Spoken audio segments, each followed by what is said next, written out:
Ayan mga karos, good morning. Magandang araw po sa ating lahat. Kamusta po tayo? Ito, welcome back po muli dito sa aming channel. Another day and another finished project na ito-turn over namin at ipapakita po natin dito sa vlog.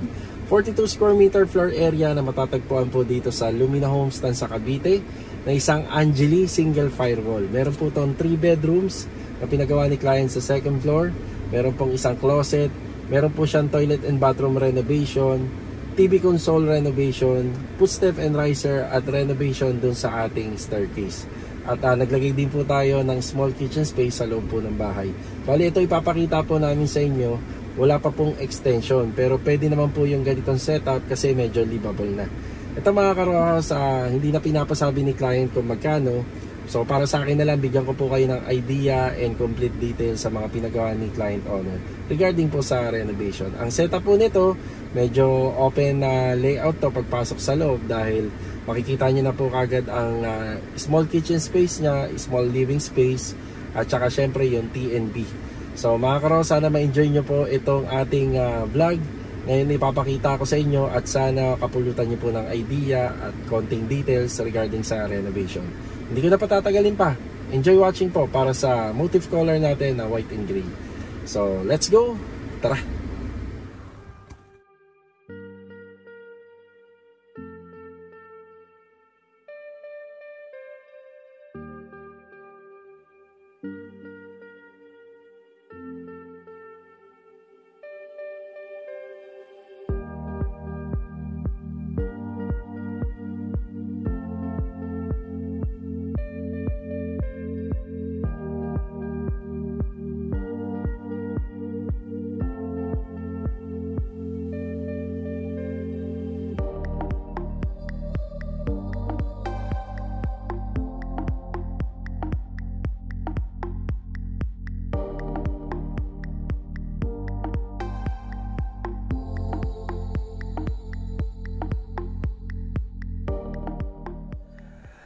Ayan mga karos, nandito na po tayo sa unit.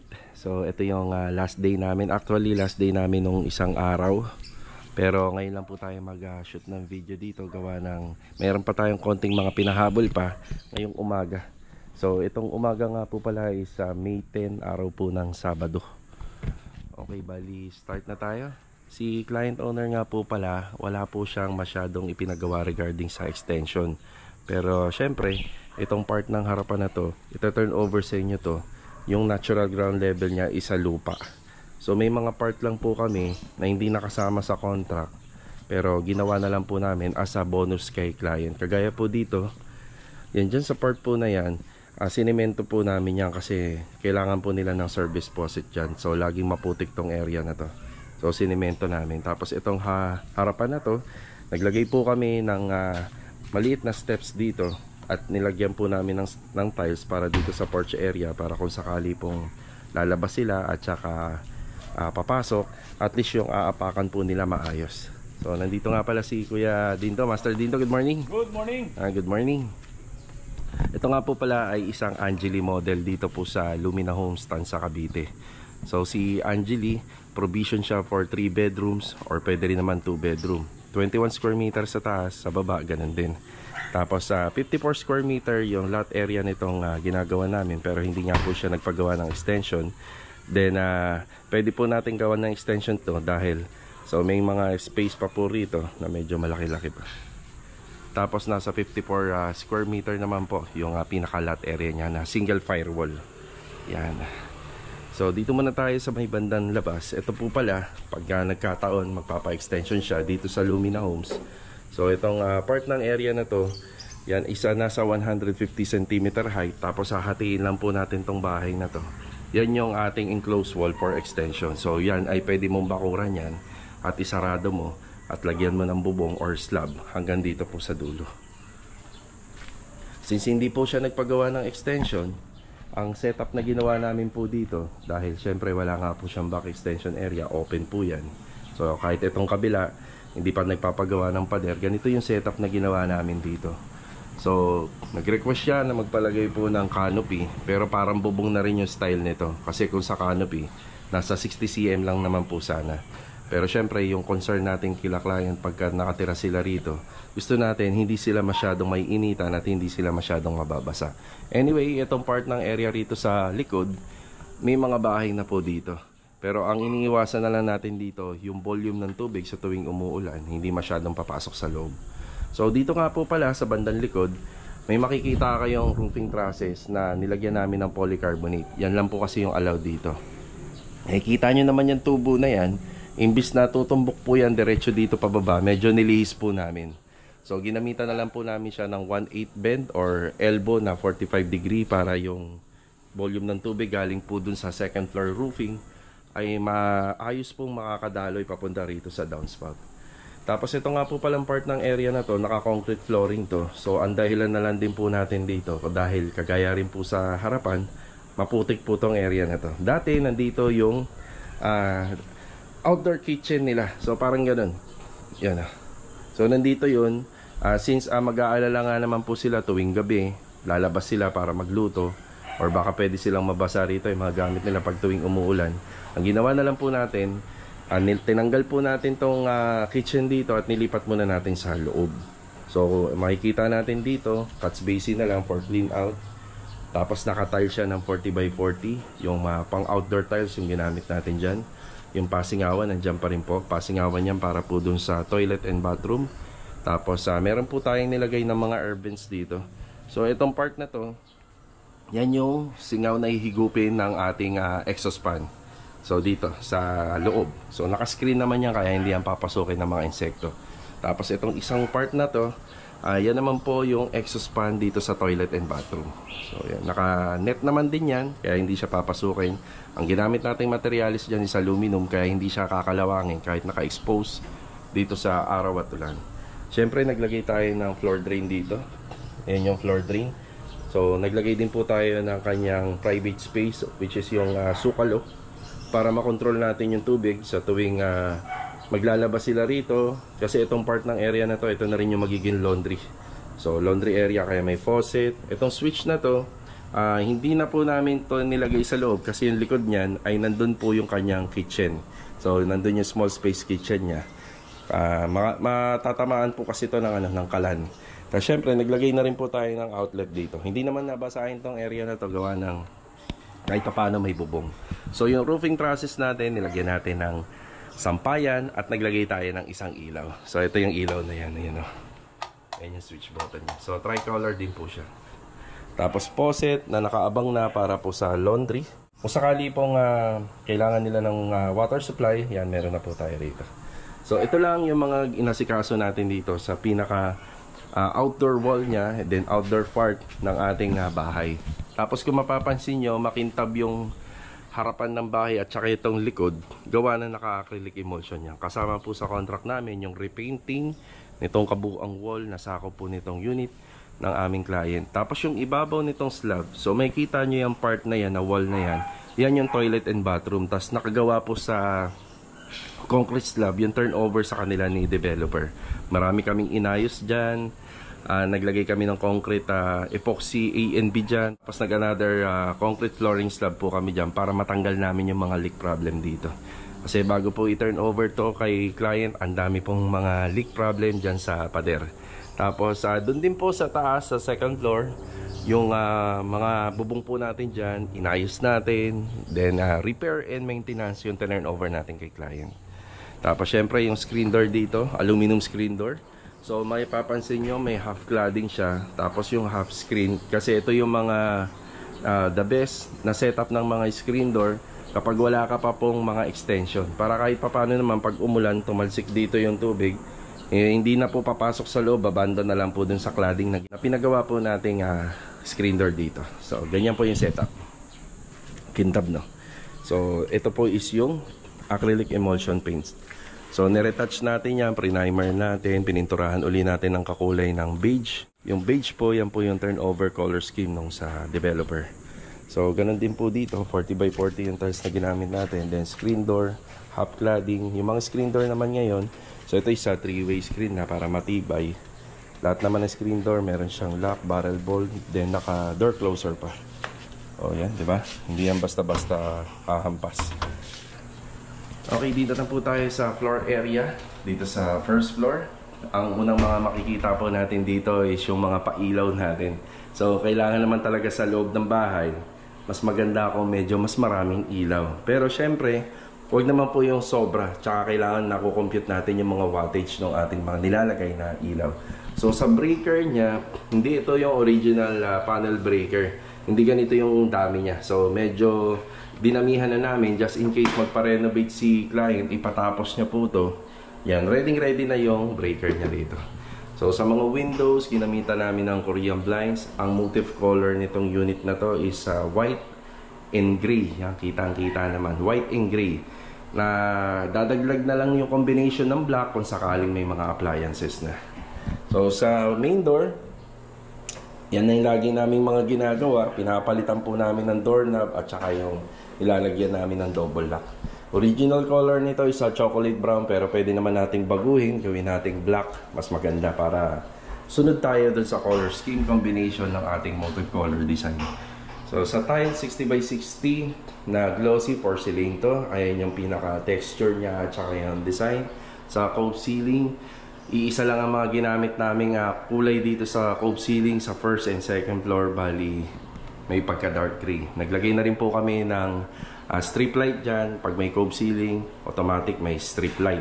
So strip light niya is a warm white. Naglagay kami ng square center light. Lahat po yan ay tricolor. Sa pin light naman, ganun din, tricolor din. Ganda ng Korean blinds, no? Bagay na bagay po dito sa design na ginawa natin. Sa lahat ng wall na makikita natin na combination color dito, ito po yung tinatawag na Tin Shop Gray by Davies, di ba? Bali dito po sa ating small kitchen space, meron na lang po itong 60 by 120 yung sukat niya. So meron tayong 2 burner dito, maliit na lang. So pinagkasya na lang po natin, then may maliit tayong lababo rito. Cabinet sa taas, cabinet sa baba, nandito na rin yung lagayan ng gas tank niya. Yan, may air vents na gawa po sa aluminum. Yan, tapos nilagyan po natin ng tiles yung pinaka flooring nitong cabinet sa ilalim para less maintenance na. So yun, hindi pa namin nalalagyan ng cover. Kaya Dinda, may extra ka pang cover dyan? Yeah. Wala pa pala to, yung ilalim. Yan o. Meron ka pa extra dyan? Ayun. Sige. Okay, dali.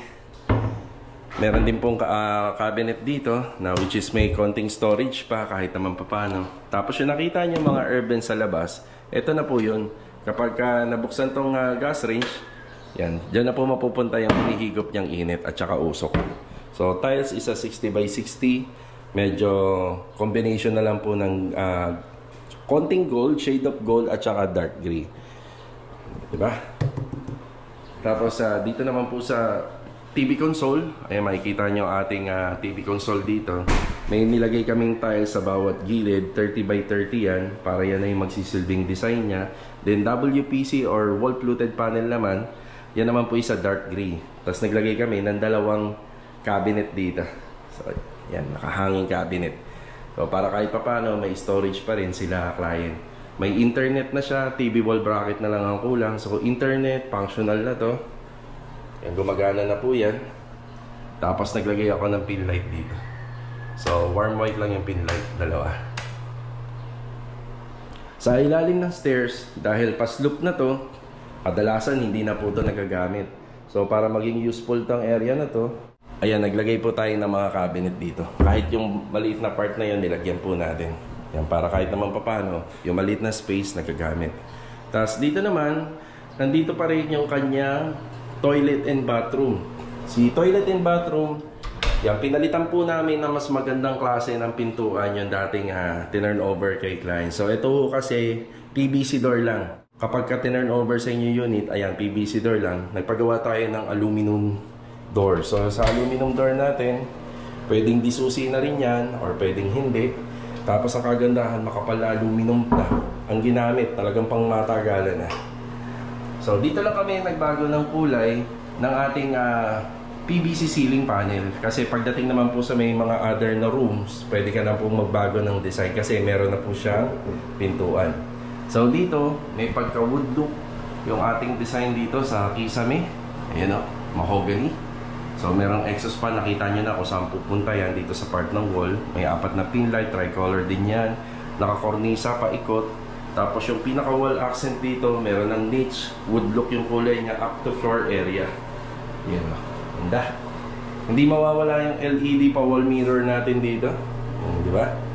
So kadalasan, lagi nang meron ito sa mga project.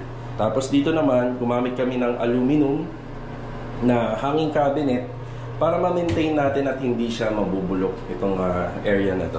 Tapos naka-tiles yung ibabaw niya, may basin lavatory. Yan na. Naka-bidet tayo, bagong water closet. Yan, bagong water closet po yan. Tapos itong part ng area na to, medyo nakadrop siya ng bahagi. Yan na, nakadrop po siya. Kasi syempre, madalas dito na po tayo maliligo. Ito nga po pala ay 60 cm lang.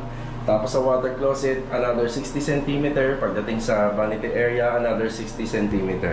So, masikip na kung maglalagay tayo ng shower enclosure divider. Pwede siguro curtain na lang. Pero kung ipipilit na shower enclosure divider, pwede naman.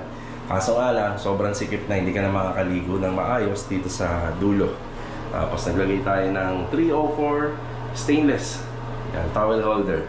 Tapos ang shower set natin, meron po yung water heater. Yan. Tapos full stainless din na 304 na multi-point niche.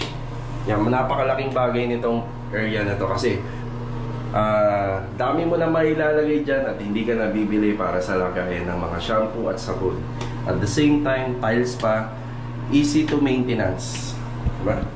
Hindi mawawala din yung ating 304 stainless floor drain na 10 by 30. Mas mahaba, mas marami siyang strands, mas maganda. Diba? Okay, ito yung ating aluminum. Aluminum door. Ginawa po nila Master Batang. Tapos yung gumawa naman ng mga Korean blinds, sila Sir Ricky Delosa. So ito yung ating kabuuan interior. Ayun o, nilalagay na po ni Kuya Dindo. Diba Kuya, kailangan kompleto no? Nakakahiya pag may kulang na isa. So ito yung kabuuan interior dito sa may first floor. Bago tayo umakyat sa hagdan, gumamit po kami ng track light dito para kakaiba naman yung dating. So yung pintura ng tinge of gray hanggang pataas po yan sa second floor. Para neutral color lang tayo. Pero pagdating po sa mga kisame, ito yung mga tinatawag na flat paint or flat latex paint. So flat paint lang tayo dyan para kahit papano may tago natin yung mga imperfections. So para mas maganda siya tingnan, neat at saka pulido. So dito gumamit po kami ng tiles na non-skid. Syempre ano na to hagdanan na to pataas. Tapos yung pinakadulo po niya, pumili kami ng tiles na non-skid na may stopper. Yan. Dito sa renovation po ng stairs, hindi po ganito yung itsura niyan. So naglagay kami ng mga sidings dito at saka dito banda para maitago po namin yung pagkakagawa po nitong ating square bar para dun sa gabay or handrail. So kasi kapag hindi tayo naglagay ng siding sa gilid, makikita po yan, hindi po yan maganda tingnan. At saka yung tiles natin, marami pong ginawang mga cut si tile setter dyan kung sakaling ganun yung gagawin natin. Kaya kailangan maglalagay tayo ng siding sa gilid para maganda po yan tingnan. Tapos makikita nyo lang medyo lumapad or humaba yung ating tiles dito kasi meron pa sa ilalim niya na bakal. So may additional po yan para mag-extend po yung steps natin at hindi po nakakailang apakan. Okay, ito yung second floor. Dating dito sa taas, pa din ginamit nating tiles sa baba, 60 by 60. Yan pa din po yun. Tapos ito po yung ating pendant light. Medyo warm lang yung kulay niya, pero may plano akong palitan to. So sa ngayon, medyo maaga pa kasi. Hindi ko na may papakita yung ipapalit ko rito, pero maganda. So tricolor din na LED na. May pagka-filament bulb din po yun, pero LED na. Para mas maliwanag. Ito po kasi mga ordinary na filament bulb. Madali po itong masira at madali pong uminit. Pag bumili po tayo ng isang set nito, actually kasama na po yan, kaya nandyan yan. Dito naman po sa pinaka-stairs, may window dito. So itong window na to, napaka-importante din po nito. So yung iba nito, pinapakuberan, pero kami, mas maganda pa rin na may window dyan kasi yung sunlight, at kahit pa paano, may natural light na pumapasok dito sa loob ng bahay.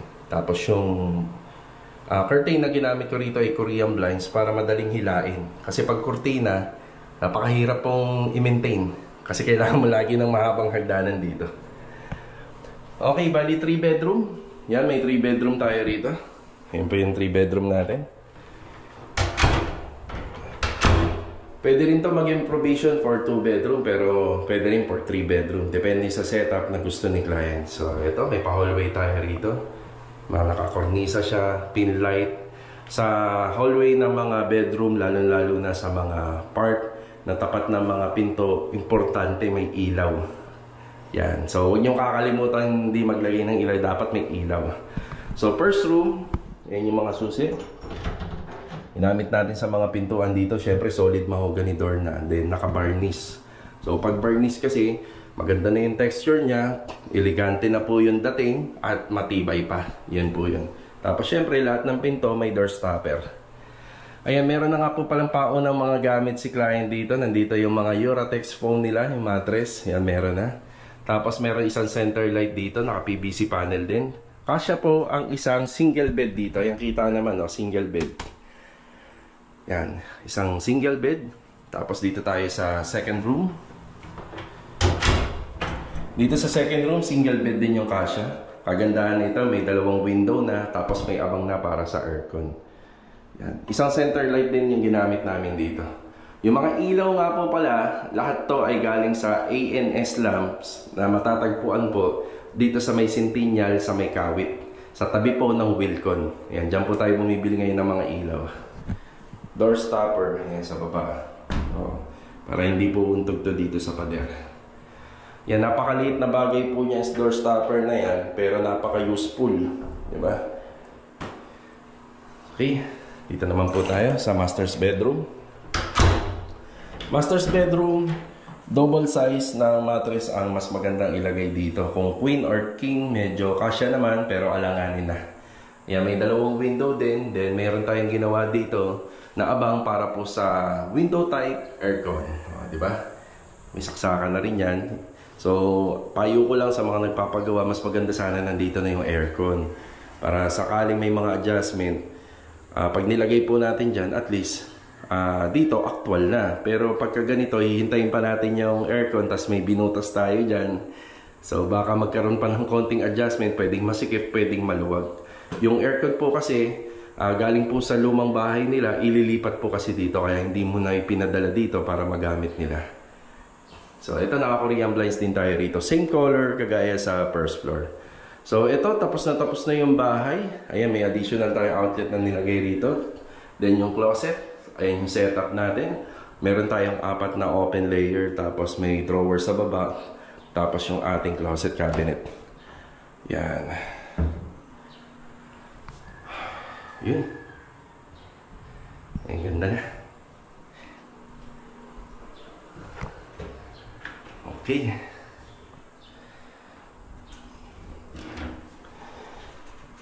Bali, ito yung mga ginawa namin dito sa second floor area. Yan. Ha? Bali, sila client na lang hinihintay nito. Diba? So, ito mga karams, okay na po tayo rito sa mga ibinahagi ko po sa inyo na design at saka sa mga details. Itong ginawa po naming trabaho dito sa 42 square meter na interior only. Yan, bali meron naman po akong mga konting ibabahagi dito regarding po sa setup. Yan, mapapansin nyo, nandito na yung TV area niya, living space. Tapos ito na po yung magsisilbing lutuan, kusina. So mapapansin nyo lang dito kung saan natin ilalagay yung refrigerator. So kasi nandito na po yung kanyang pinakamagiging dining. Tapos napakaliit na lang ng sopa na mailalagay po rito. So bago naman po ito ginawa, in-explain po natin kay client tong bagay na to. Kasi dito sa isang dito kasi sa area na to, kaya alanganin sila maglagay po ng kusina rito dahil nga open. So kung kinakailangan po nung lagyan ng pader to or lalagyan mo ng harang, kailangan pong kumuha ng construction van. So yun po yung isang bagay kung bakit pinasok natin yung kitchen. Ngayon naman, kung sakaling makapagpagawa po sila, luluwag po tong area syempre. Tapos maraming mga bagay dito madedemolish kagaya nito. At saka dito banda, yung pader na yan. So kapag nagpa-extension naman po sila, lalong luluwag po yung area na to. Kaya nga po itong small kitchen space na nilagay natin dito. Yan. So itong cabinet dito ay gawa lang po yan sa kahoy para pagka dinimolish po natin balang araw at nagpatuloy sila ng renovation, hindi na masakit sa bulsa. Tapos yung mga yan po ay magagamit pa po natin yung mga part na nandyan. Pati yung mga cabinet handle, air vents, yung mga gamit po natin yan. So magiging setup po nito, maliit na sopa na lang. Baka possible nandito po kasi yung refrigerator at wala na po tayong mapaglalagyan pa. Tapos nandito yung dining area nila. So ito nga lang po ay parang open layout. So sa open layout po kasi pagpasok mo sa pinto, kita mo na lahat. So maliit nga lang po siya. Ayun mga karos, nagpapasalamat nga rin po pala kami kila Madam dito sa kabila. Dahil sila po yung way kung paano tayo nagkaroon ng kuryente rito nung gumagawa tayo. Kasi nung una, wala pa pong kuryente dito. Yan, nagpapasalamat po tayo dun sa kapitbahay. Tsaka syempre sa may-ari, sa Tiwala.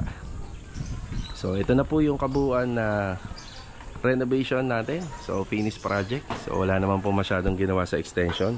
Yan, nag-concrete flooring lang tayo. Yan, maraming salamat uli sa tiwala ni Sir Ernie. Yan, may kuryente na siya, may tubig. Halos sa titirhan na lang. Yun nga lang, syempre konting tiis lang kasi wala pa siyang extension. Kapag wala ka pa kasing extension, so konti lang yung space na meron ka. Pero kagandahan nito, yan, pwede ka magtanim dyan, pwede ka mag-gardening dyan, parking space na rin. So ito lang po. Yan, kita-kita na lang po ulit for the next video. Sa mga nakagusto po ng video natin, yung finished project turnover, please huwag kalimutan mag-like, comment, tsaka sa mga bago mag-subscribe na rin at pakishare na rin po yung video. So paano? Paalam po muna. Tapos ito na nga po pala yung kanilang refrigerator at yung washing machine. Yan, pinasok na po natin. Baba konti. Yan, diretso. Ayun. Yan, washing machine. Kailangan niya nandito sa likod. Tapos yung rep, dito na po mapupunta yun. Yan na. Tapos yung cabinet dito sa may pinaka master's bedroom, hindi pa namin siya nalalagyan ng hanger rod. Yan, para kompleto, di ba? Okay, ito yung ipapalit natin doon. So filament pa rin siya, pero ang kagandahan nito, LED na. Yan. Ito inabol namin ni Kuya Dindo. Mas maliwanag na po siya. Tsaka hindi na po mabilis uminit kasi napalitan natin ng LED. Ayan, halos kompleto na.